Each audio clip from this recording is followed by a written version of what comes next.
porque o Comitê de Política Monetária do Banco Central define hoje a nova taxa básica de juros da economia do país.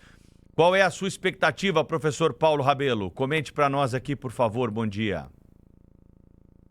Eu espero que haja uma manutenção da taxa no atual nível. Um bom dia a todos vocês, especialmente alegre eu estou hoje porque temos de volta a bancada completa e isso nos deixa muito satisfeitos. Eu gostaria de dizer, meu caro Pedro, que o Brasil vive um momento ainda muito difícil com essa taxa de juros que vem a ser, em termos reais, descontada a inflação, a taxa de juros provavelmente mais elevada do planeta. Ela é a mais elevada do planeta entre os chamados países relevantes, o que faz com que o Brasil fique travado em todas as atividades produtivas. Não bastasse o impacto que uma altíssima taxa de juros básica, que é a taxa que o próprio governo paga para rolar as suas dívidas, bem entendido, e isso influencia, obviamente, a taxa de concessão de empréstimos por toda a economia e, portanto, temos taxas elevadíssimas praticadas pelo sistema bancário e taxas pornográficas praticadas pelos sistemas paralelos, que são o cartão de crédito e alguns outros regimes especiais de concessão de empréstimos. Não bastasse tudo isso, o governo recentemente, só para lembrar, elevou o IOF, que é um imposto que incide sobre operações de crédito, além de câmbio e seguros, fazendo com que essa concessão de empréstimos ficasse mais elevada ainda. Eu me alongo um pouco para, em tom de protesto, dizer que o Banco Central, de fato, deveria pôr mão na cabeça hoje na sua reunião e, no mínimo, decretar a manutenção da taxa, que ainda, como eu disse, é extremamente elevada, é a mais elevada dos últimos tempos. Ele poderia até começar um processo de redução de taxa de juros em 0,25 ponto percentual. Creio que não o fará por timidez e também porque, na avaliação dos modelos de projeção de inflação do Banco Central, a taxa de inflação, inclusive do próximo ano, está ainda muito perigosamente próxima do teto da meta estabelecida pelo próprio Conselho Monetário Nacional. De forma que, tendo em vista esses dois fatores e mais a extrema incerteza que existe em relação ao aspecto fiscal, ou seja, o governo perdido em relação a medidas para a contenção do gasto público e principalmente do déficit fiscal, que tem um impacto, obviamente, no processo inflacionário, tudo isso somado dá razão para o Banco Central manter a taxa de juros na reunião de hoje.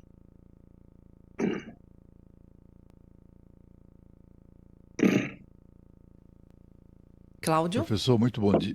Professor, muito bom dia, bem-vindo aqui ao nosso programa mais uma vez. Bom dia, Cláudio. A gente viu aí ontem, né, a decisão do Congresso Nacional de derrubar 12 vetos presidenciais, impressionante como o governo está desarticulado no Congresso Nacional.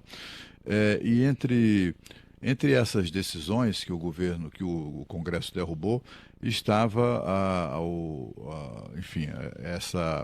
veto que permitiria a cobrança dos novos impostos sobre consumo em fundos de investimento.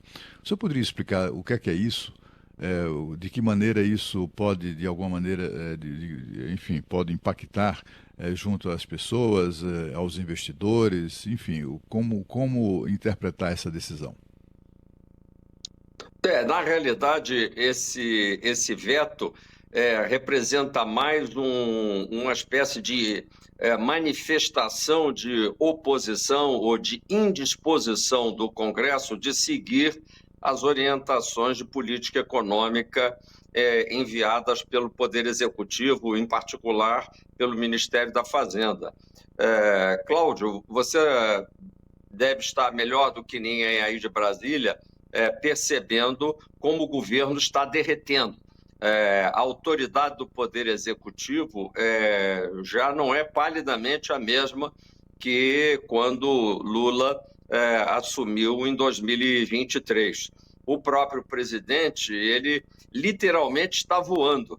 Ele não só voa para tudo quanto é lado e para todos os outros países, acompanhado da sua digníssima esposa, como ele também figurativamente está voando, porque ele não consegue mais controlar as suas bases políticas.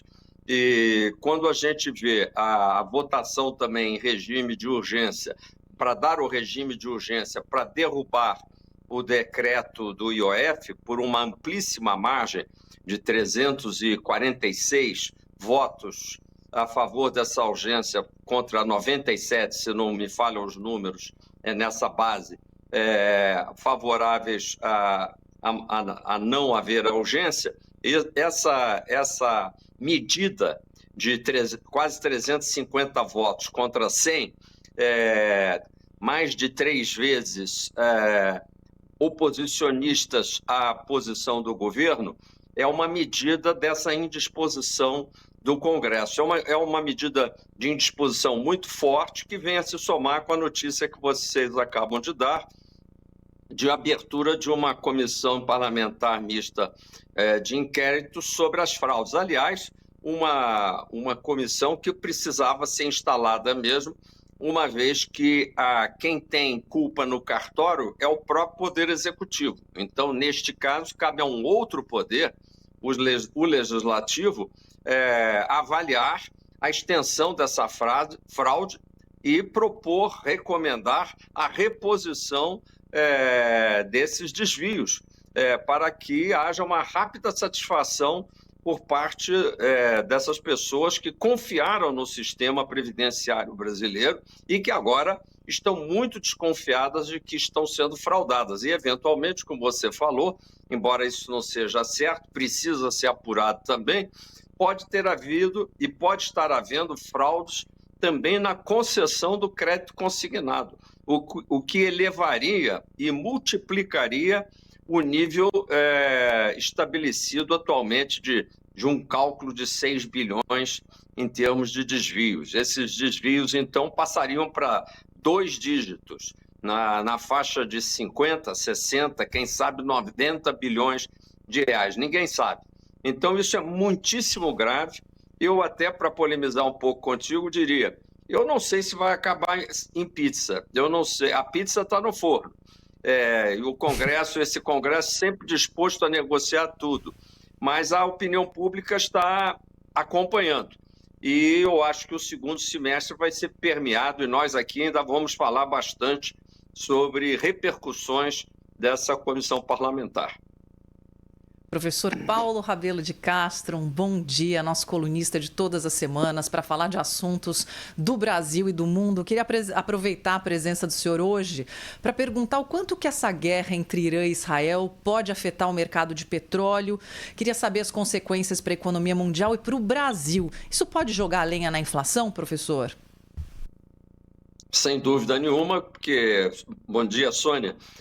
Muito boa a sua pergunta, porque ela também acrescenta mais um elemento à primeira pergunta feita pelo Pedro, quando perguntava sobre o rumo da taxa de juros, da Selic, a ser determinada hoje pelo Banco Central. Eu deixei de mencionar, então, com a sua pergunta, menciono agora também a incerteza no mercado de petróleo, como mais um elemento que faz o Banco Central desconfiar de que a taxa de inflação ainda pode ser, vamos dizer, insuflada por esse elemento, vamos dizer, externo ao panorama, que é o preço internacional. E a motivação é essa: o Irã ele pode fechar a passagem de pelo menos 20% do suprimento de petróleo ali pelo Estreito de Hormuz.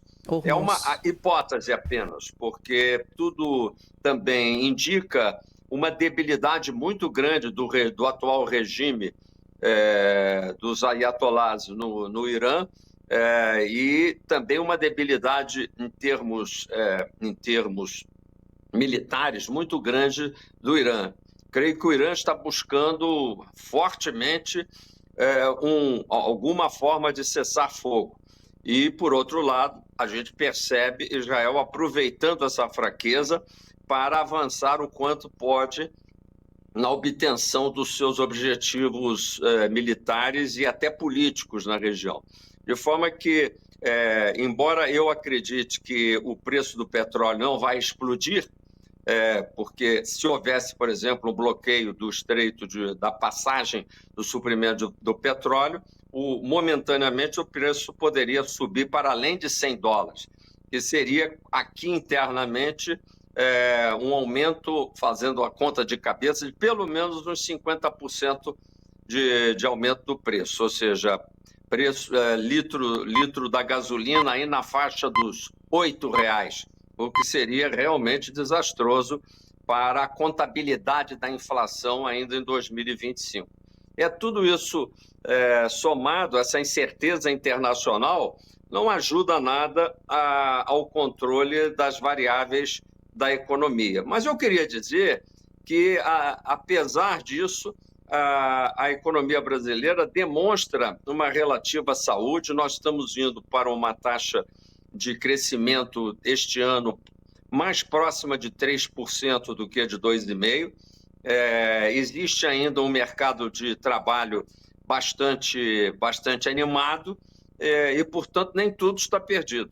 Nós temos que confiar que depois dessa bagunça toda e desse ruído todo, nós estaremos encaminhando para um ano eleitoral onde o Brasil vai ter mais uma vez a oportunidade de pensar seriamente em o que fazer da sua vida. Assim como a gente às vezes pensa sobre nossas vidas particulares, o Brasil vai ter oportunidade, a partir desta bagunça que nós estamos vivendo, a chance de reverter para uma administração mais séria. E aí, nesse caso, a vantagem para o Brasil, nesse cenário mundial conturbado, é muito grande, porque o Brasil poderia ser um campo de atração de investimentos, um enorme campo de atração de investimento, bastando que a gente tivesse a cabeça e a política no lugar.